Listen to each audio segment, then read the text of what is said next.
Hey guys, Adam here. Okay, so first off, I was going to do a review of Devil's Due. Unfortunately, there was an inconvenience in Showtime, so I did not get to go see it. Instead, I saw The Nutjob, and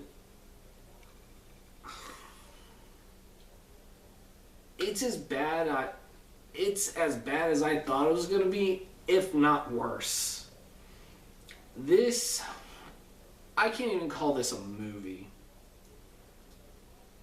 This is really a bad attempt at a Looney Tunes short, bloating it to 90 minutes long, while at the same time promoting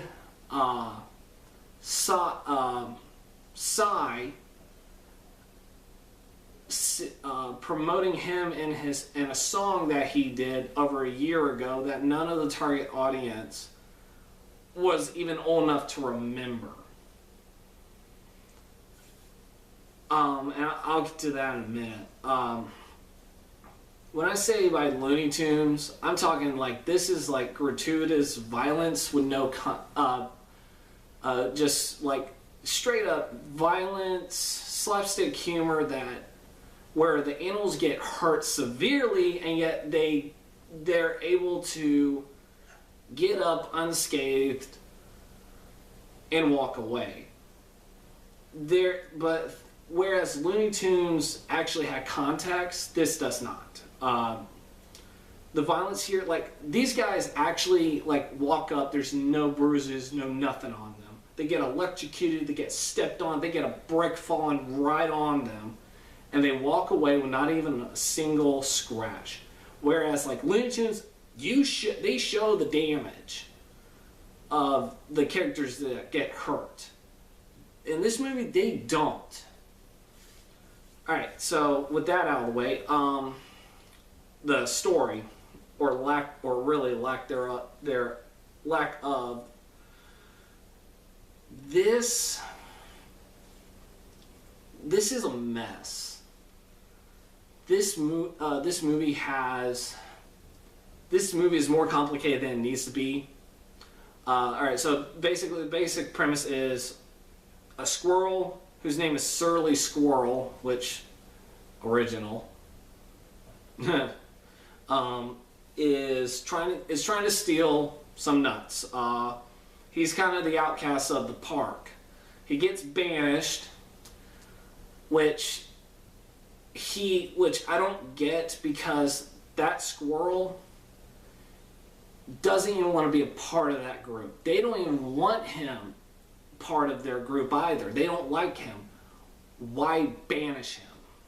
And well, anyway, he gets banished. The park is trying to get food for the winter. They're short on it. So a group of two other squirrels, some hedgehogs, and a rat go to get food. The main squirrel, played by Will Arnett, finds a nut store with his friend Buddy, who's a rat that only has one line dialogue, which is at the end. But and this is where it gets complicated. The nut store is where they try to pull off the nut heist, the nut job. Meanwhile, there is a group of gangsters that are using said nut store as a front so they can pull off a bank heist. This is the subplot of this movie. There is no reason to have this subplot. I honestly probably would not have been as bored if it was just a simple squirrels trying to steal some nuts and some crazy store owners trying to get rid of them. No, instead it's just a bunch of gangsters trying to kill the squirrels, really for no reason, because it's not going to hurt their operation at all.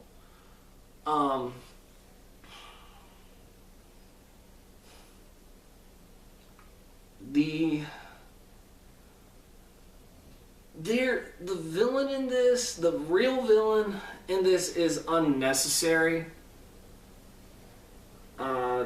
It's a raccoon who's the leader of the park, played by Liam Neeson, who's just there for a paycheck. All the actors are there for a paycheck, and he's also one of the most confusing villains I've ever seen in my life. Like his motivations are all over the damn place. Like, first he hates the Will Arnett squirrel really for no reason. Like, they don't explain why he hates him. I mean, he's not. I mean, the squirrel's not likable. I mean, he's probably one of the worst leading characters, main protagonists I've ever seen in my life. I didn't even like him at all. I thought he was an asshole. And his best friend's a rat who follows him around, is willing to do everything he can for him, and he just treats him like shit. But this raccoon, like, hates him for no reason. He's like, oh, he's a criminal. He only looks out for himself. It's like, yeah, survival of the fittest, big whoop. He's not part of your group. Why banish him in the first place? Technically, he's already banished. He's on his own. But yeah, and why he hates him, I don't know. They don't explain it. Like, there's probably some backstory that they just dropped out of the final cut. The other thing is, the raccoon has, like, the raccoon said, like, sends the group off to steal these nuts, saying, yes, we need food for the park, yay, food for the park. And so he sends off the female love interest squirrel, the dumb squirrel who everyone loves, who's voiced by Brendan Fraser.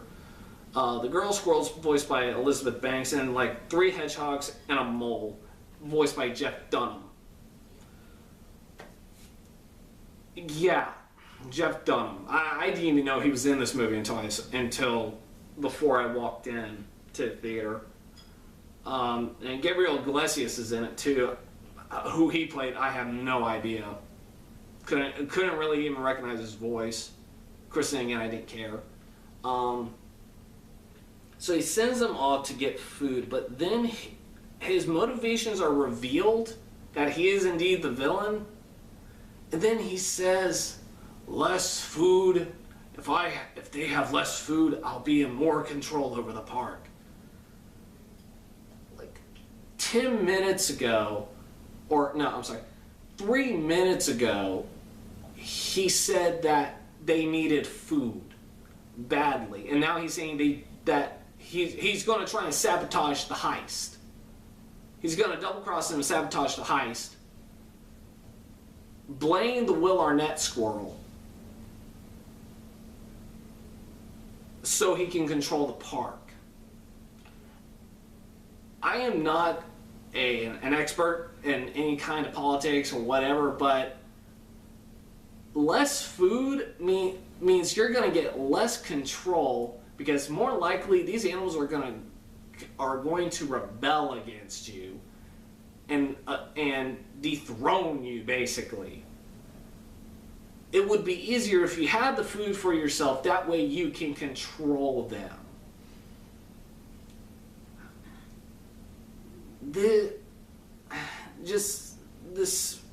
And like I said, the villain is unnecessary. There was no reason for the raccoon to be a villain.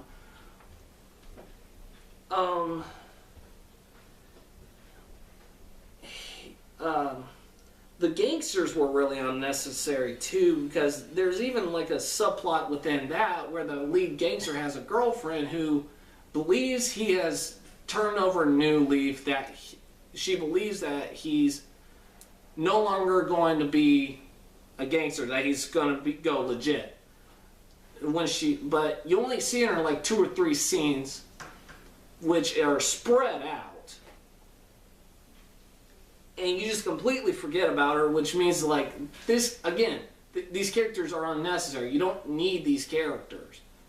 One of the worst though is the dog, and it's like the pug, played by Maya Rudolph. Is just annoying, and I don't mind Maya Rudolph. I think she's actually funny, and she was annoying in this. But all these roles were just paychecks anyway. But yeah, the story was a mess. The more I sat through it, the more numb I got from it. Like, I was literally numb from watching this movie.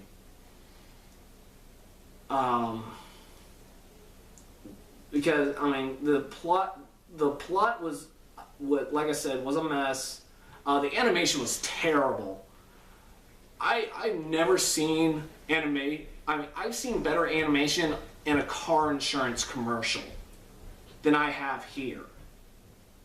This is hands down some of the worst animation I've ever seen.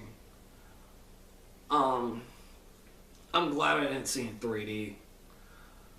Trying to think. But yeah. Oh yeah, and they also threw in an Angry Bird reference. That was so blatant because the raccoon has another henchman, like his main muscle, which is a cardinal, and the cardinal's looks like the red bird from Angry Birds. He's also literally angry all the time. And during the and so yeah, he literally looks like that red bird, and the Will Arnett squirrel in the climax is fighting off this bird, and he launches the bird with a windshield wiper. Real subtle, guys. Real subtle. Thanks. Yeah. And which leads to one of the few deaths in this movie. Like, the bird dies from getting mauled by cats. The other ones are like a bunch of evil rats that are working for the raccoon, and they show them getting crushed by mousetraps in the nut store. Like I said, the violence has no context. The raccoon dies too, but he falls off a water cliff, or a waterfall. Sorry, water cliff. But yeah, also it's really predictable. You know exactly what's going to happen.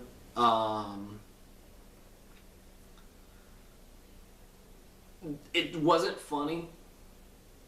I didn't laugh at a single joke because it was mostly nut puns, and not even well, there's really no such thing as a good pun, but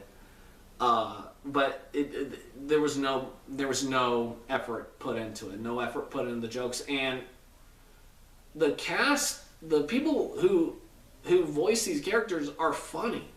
Like, I like Will Arnett because I enjoy him playing an asshole in a lot of things, like especially Arrested Development. That's like my favorite Will Arnett. That's the favorite thing. My favorite thing with Will Arnett is him playing Joe Bluth in Arrested Development. I think he's funny. I enjoy him playing an asshole because he's really good at it. And here he's just unlikable. And not in the good way. I just couldn't stand this character. Elizabeth Banks is also funny. She's also a really good actress. I couldn't stand her. I thought she was annoying. I thought she was just shoehorning this role in. Brendan Fraser, again, can be funny. And of course he was playing the egotistical idiot that he usually plays, but again, shoehorn. Jeff Dunham as the mole. I'm not gonna get into that. Liam Neeson seemed to be the only one who actually put some effort in. I know I said it was just a paycheck, which it was, but he was the only one that actually put some form of effort, but not by much.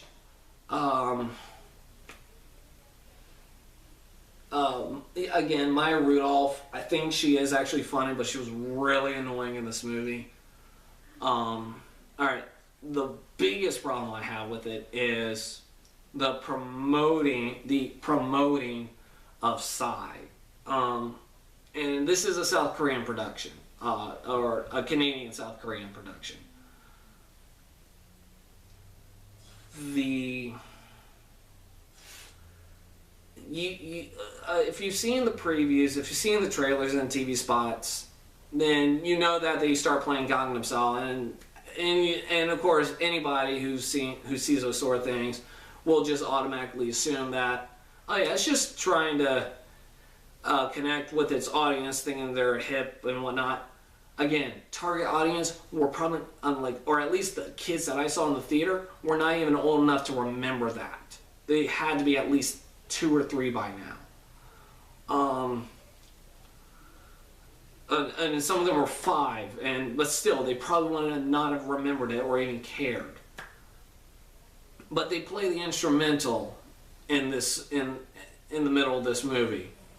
They actually do, which felt so out of place for something that takes place in the 50s. Which again, they don't really explain. It takes you a while to figure out, oh, this is in the 50s.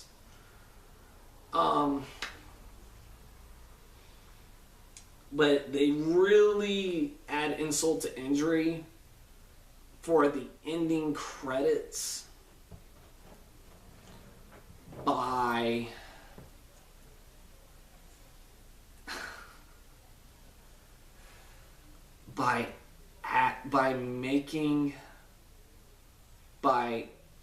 actually having an animated version of Psy singing the Gangnam Style.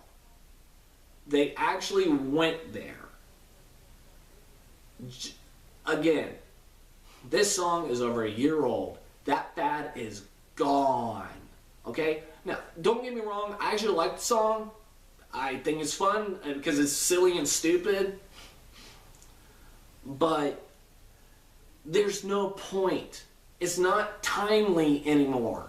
Alright? The popularity of that song is gone. No one even cares about it anymore, really. It's just shameless promotion for someone nearly everyone's forgotten anyway. And none of the kids are gonna get it. They're just gonna see a short little animated Korean guy jumping around like an idiot because not even understanding what is going on. And also, real classy guys, real age appropriate for these kids. This is probably the worst kids movie I've ever seen in my life. I mean, although there's probably going to be more. This is actually worse than Cars 2. It's worse than the Smurfs. Because at least I laughed at some jokes, especially with Hank Azaria, mostly because of Hank Azaria. But yeah, this is hands down the worst kids movie I have ever seen in my life. Because it's not a movie. It's a shameless promotion for someone we don't even care about anymore.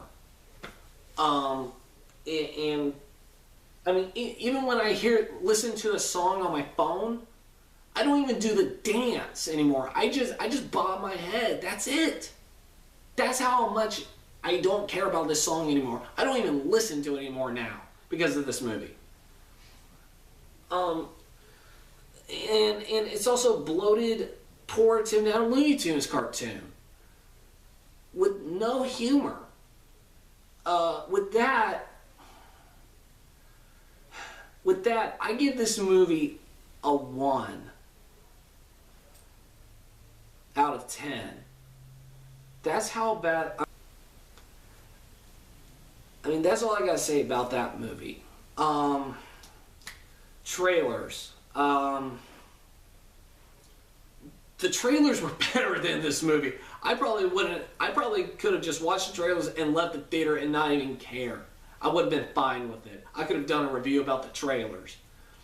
Let's see. Well, okay. I got Lego the movie again, which looks fun, and Will Arnett's playing Batman, and this time it looks like he's going to be funny in this because. I mean, and I love Legos. I like the way they're doing the animation where it looks like it's stop motion. It looks good. It looks fun. I'm kind of hoping that, like, with the Legos they like do like stop motion kind of building up the blocks like they would do in the commercials and whatnot, because that is fun. I enjoy that. Trying to think. There are some others and I'm trying to remember. This movie made me angry, so I'm having a hard time trying to remember some of them.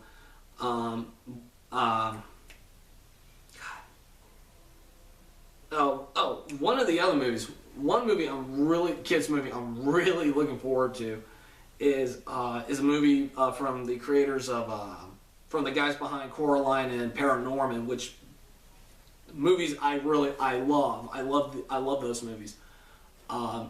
One movie is called The Box Trolls, and this was a very unique trailer because I thought it was actually meant to be like one of those Regal first look things where they show you like where it's supposed to be like a featurette, because it kind of was really, because what they were doing was just showing you the creation of the puppets and the sets, and that goes on for about like at least a minute 50, and then it shows you the movie.